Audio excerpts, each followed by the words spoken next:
Hi, Oktay Yildiz here. At Genetech, I'm the product line manager for Stratocast. You can find me running around coordinating market demands and customer demands with our development activities. While working with cloud technologies, I often get questions regarding the safety of the cloud. Well, that is a common misconception, especially with video surveillance as a service, namely VSaaS. The security industry is a more traditional market, so it's understandable that you come across these objections. Today, I hope to share some best practices that will help you shed light on the VSaaS and your journey to VSaaS. When beginning to think about cybersecurity in the cloud, there are 3 points that you should look at holistically. First, what is SaaS and what does it represent to you? Second, what about VSaaS architectures? How are they built? And thirdly, knowing if you can trust your vendor and the solution it provides. So firstly, what is SaaS? Well, SaaS is a new way to consume software. Basically, you get what you pay for on a monthly or yearly basis, and you get to offload a lot of the activities back to your software vendor.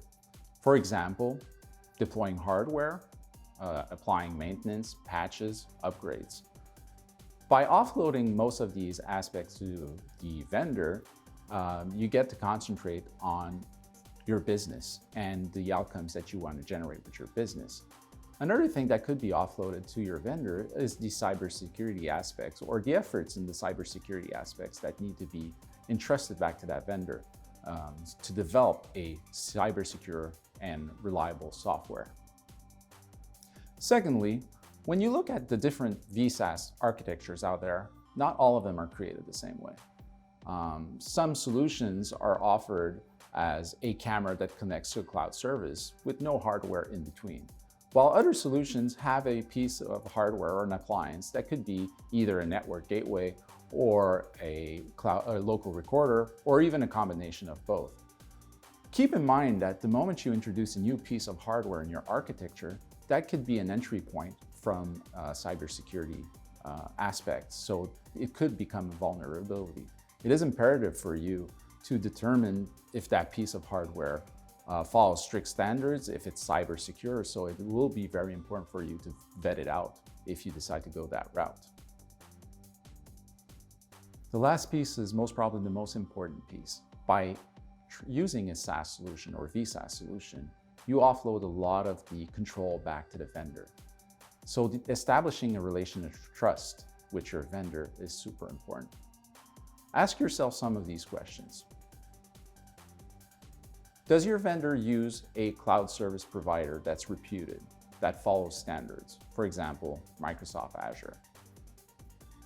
Does it follow standards like ISO 27001 or SOC 2 Type 2?